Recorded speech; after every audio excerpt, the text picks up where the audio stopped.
გამარჯობა მეგობრებო, მაყურებლებო და მსმენელებო, ვაგრძელებთ წმინდა ანდრია პირველწოდებულის მოღვაწეობასა და ცხოვრების შესახებ. მეორე ვიდეო ნაწილს ახლა კი გავაგრძელოთ. მოწამეობრივი აღსასრული. უკანასკნელი ქალაქი, სადაც მოციქულმა იქადაგა, ქალაქი პატრას, საბერძნეთი იყო. წმიდანის ლოცვით ამ ქალაქში უამრავი ადამიანი განიკურნა და მოექცა ქრისტეს სჯულზე, მაგრამ ქალაქის თავი ეგაეთი კვლავ ერთგული რჩებოდა ცრუ ღვთაებისა. უღმრთო ხელისუფალმა ბრძანა ჯვარს ეცვათ უფლის რჩეული. წმიდანის სიხარულით შეხვდა განაჩენს და თავისი თავიდა ჯვარზე. ტანჯვა რომ გაიხანგრძლივებინა, ეგაეთმა ბრძანა, ძელზე კი არ მიელურსნათ, არამედ დაეკიდათ ნეტარი. წმინდა მოციქული 2 დღე ქადაგებდა ირგვლივ შეკრებილთა წინაშე. ბოლოს, წმიდანის მადლმოსილი სიტყვებით შეძრულმა ხალხმა მოითხოვა, ჯვრიდან ჩამოეხსნათ იგი. უღმრთო ეგაეთმა განკარგულება გასცა, გაეთავისუფლებინათ წმიდანი, მაგრამ ანდრიამ ხურვალეთ შესთხოვა უფალს, ჯვარზე აღსრულების ღირსი გაეხადა. თუმცა მეომრები დიდხანს ცდილობდნენ მის ჩამოხსნას, მაგრამ ამაოდ. სიკვდილის წინ წმინდა ანდრიამ დალოცა მის წინ შეკრებილი მორწმუნეები და მიაბარა თავისი ნეტარი სული ღმერთს. ეს მოხდა 62 წელს.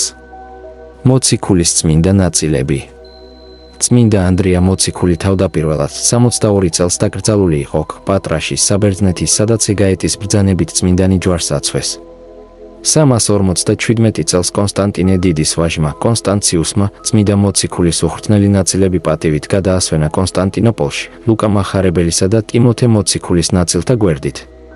მე-9 საუკუნის მეორე ნახევარში წმინდა ანდრია პირველწოდებულის თავის ქალა დააბრძანეს პატრას წმინდა ანდრიას სახელობის ეკლესიაში. 1460 წელს ოსმალთა იმპერიის მიერ მცირე აზიის ტერიტორიების დაპყრობის გამო პატრას არქონტმა თომა პალეოლოგმა სიწმინდის გადარჩენის მიზნით წმინდა ანდრიას თავის ქალა გადააბრძანა რომში, სადაც ის იმყოფებოდა 1964 წლამდე. დღესდღეობით წმინდა ანდრია პირველწოდებულის თავის ქალა დაბრძანებულია მოციქულის წამების იარაღის ჯვრის გვერდით პატრას წმინდა ანდრიას სახელობის ეკლესიის საკურთხეველში. ანდრია მოციქულის წმინდა ნაწილების ძირითადი ნაწილი ათონიის მთაზე იმყოფება. კლავი მე-10 საუკუნიდან დაბრძანებულია წმინდა ათანასეს ლავრაში, ერთი ტერფი ინახება ელიად წინასწარმეტყველის სავანეში, ხოლო მეორე ტერფი წმინდა ათონის წმინდა პანტელეიმონის მონასტერში. წმინდა ანდრიას მარჯვენა მკლავი მე-15 საუკუნიდან დაბრძანებულია მოსკოვში, კრემლის ხარების ეკლესიაში. ვენეციაში წმინდა ანდრია პირველწოდებულის წმინდა ნაწილები 1208 წლიდანაა დაბრძანებული, რომლებიც ჯვაროსნებმა კონსტანტინოპოლის წმინდა მოციქულთა სახელობის ეკლესიიდან გაიტაცეს. 2002 წლის 15 აგვისტოს წმინდა ანდრია პირველწოდებულის წმინდა ნაწილები საჩუქრად გადაეცა საქართველოს საპატრიარქოს. იგი საქართველოში ჩამოაბრძანეს ვატიკანის ნუნცმა კლაუდიო გუჯეროტიმ და ვენეციის კარდინალმა მარკო ჩემ. წმინდა მოციქული ანდრია პირველწოდებული წმ. ანდრიას პეტრე მოციქულის ძმას, უფალმა იესო ქრისტემ პირველს მოუწოდა, ამიტომ მას ეწოდა პირველწოდებული. წმინდა ანდრიამ სიყრმიდანვე შეიყვარა უფალი და როცა ისრაელში ქუხილივით გაისმა წმინდა იოანე ნათლისმცემლის ხმა, ნეტარი მოციქული მისი უახლოესი მოწაფე გახდა. მაცხოვრის გამოჩენისას წმინდა იოანემ ანდრიას და იოანე ღვთისმეტყველს მიმართა, აჰა, ტარიგი ღმრთისაი.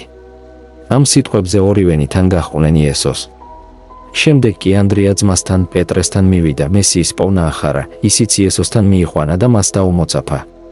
ქრისტეს დამოწაფებული ძმები კვლავ ჩვეულ საქმიანობას განაგრძობდნენ და თევზაობით ირჩენდნენ თავს. ერთხელ გალილეის ზღვის ნაპირას მიმავალმა მაცხოვარმა მოუწოდა მას, მოვედით და შემომიდეგით მე და კუნე თქვენ მესათხევლე კაცთა. რის შემდეგაც ისინი განუყრელად თან ახლდნენ ძე ღვთისას და მისი სასწაულების, სიკვდილისა და მკვდრეთით აღდგომის მოწმეებიც გახდნენ.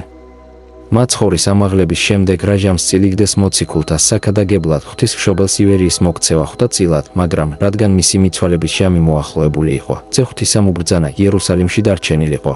საქართველოში კი ანდრია პირველწოდებული გაეგზავნა თავისი ხელთუქმნელი ხატით. ყოლა წმინდა ქალწულმა მოუწოდა წმიდანს და ღვთისნება აუწყა, შემდეგ ფიცარი მოითხოვა, დაიბანა პირი და დაიდვა პირსაზე და თვისა. ფიცარზე ღვთისმშობელი გამოისახა ღრმა იესოთი. ეს სიწმიდე ზეციურმა დედოფალმა ანდრიას გადასცა და დიდ ღვაწლს შემდგარი აკურთხა. წმინდა ანდრიამ გაიარა საბერძნეთი, მცირე აზია, შემდეგ კი შავი ზღვისპირეთს მიაშურა, შევიდა ქვეყანა საქართველოსასა, რომელსაც დიდაჭარა ეწოდების. სოფელ დიდაჭარაში დღემდეა შემონახული ტაძრის ნანგრევები, რომელიც გადმოცემით თავად წმინდა ანდრია პირველწოდებულს აუშენებია. ნეტარს მრავალი განსაცდელი დაატყდა თავს ურწმუნოთაგან, მაგრამ ღვთისა და პატიოსანი ხატის მეოხებით ყველაფერი მადლობით დაითმინა, ვიდრე მდის ყოველნივე მოაქციונה და მოიყვანა სარწმუნოებად. იმ ადგილას, სადაც მოციქულმა ღვთისმშობლის ხატი დაასვენა, ფრიად შვენიერი და დიდი წყარო აღმოცენდა. ამ სასწაულმა მრავალ წარმართს გაუნათა გონება და შეუდგნენ ქრისტეს მაცხოვნებელ სწავლებას. მოციქულმა ახალმოქცეულს დაუდგინა მღვდლები და დიაკვნები, დაუდგინა წესი და საზღვარი სარწმუნოებისა, აუგო ყოვლადწმიდა ღვთისმშობლის ტაძარი, სადაც ფიცარზე ზეციური დედოფლის ნაბოძები ხატიდან სასწაულებრივ გადასული ასლი დააბრძანა. ამის შემდეგ უფლის რჩეულმა გადაიარა ფერსათის მთა და აქ ჯვარი აღმართა, სწორედ ამის გამო ეწოდა ამ მთას რკინის ჯვარი. მოციქული შემდეგ სოფელ აწყურში მივიდა, რომელიც ადრე სოსანგეთად იწოდებოდა. ამ დროს ამ მხარის გამგებელი იყო ქვრივის სამძივარი, რომელსაც ერთადერთი ვაჟი ჰყავდა.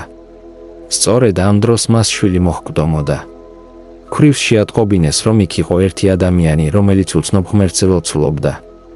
ამ ცნობამ მას გულში იმედი ჩაუსახა და მოციქული თავისთან იხმო. წმიდა ანდრიამ ქვრივი დედაკაცის ერთადერთი ძე მკვდრეთით აღადგინა.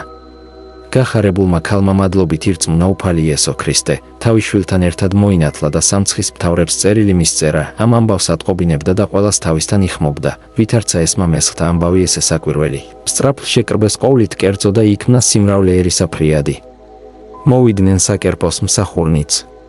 ხალხი ორად გაიყო, ნაწილი იძახდა ჯერ არსთაყვანის ცემად, რომელმა ესე ვითარი სასწაული აღასრულა, სხვები კი კვლავ ცრუ ღმერთების ერთგულნი რჩებოდნენ.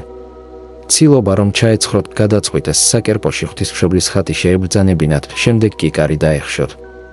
მაცხოვრის მსასოებლებს, ქრისტეს მიმართ, კერპთ მსახურებს კი თავიანთი ღვთაებისადმი უნდა ელოცათ. დახშულ ტაძართან მცველები დააყენეს. დილით, როცა კარი გააღეს, ყველა მიხილა კერპები ქვეყანა დათხეულნი და სახეთ მტვერისა შემუსრულნი, ხოლო ხატი ყოვლადწმიდისა ღვთისმშობელისა ბრწყინვიდა, ვითარცა მზე, დიდებითა და პატივითა.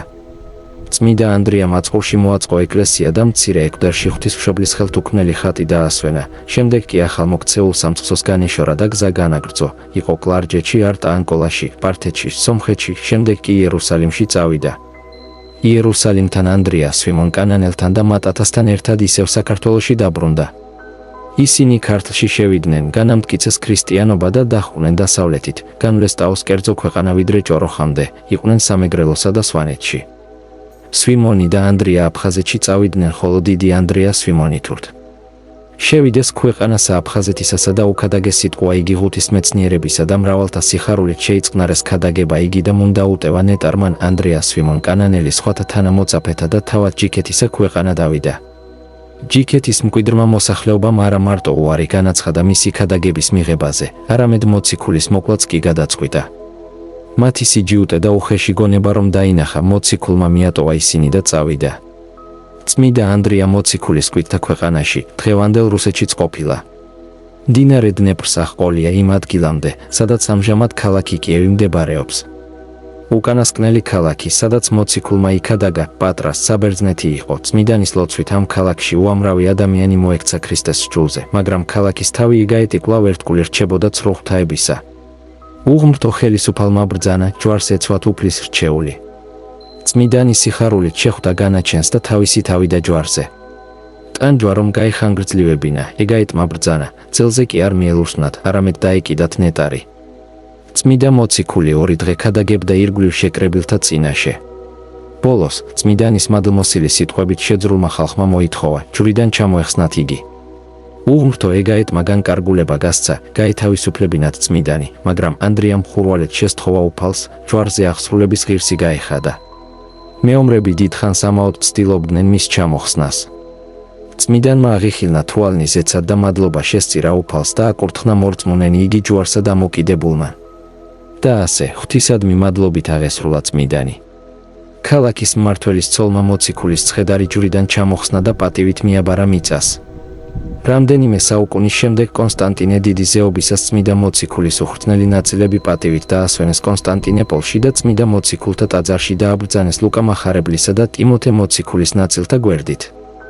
მეორე ნაწილის დასასრული, მადლობა ძვირფასო ხალხო მშვიდი მოსმენისათვის დალოცვილი და გახარებულები იყავით მუდამ. არ დაგავიწყდეთ არხის გამოწერ, რათა გაიგოთ მეტი ისტორია და სიახლე.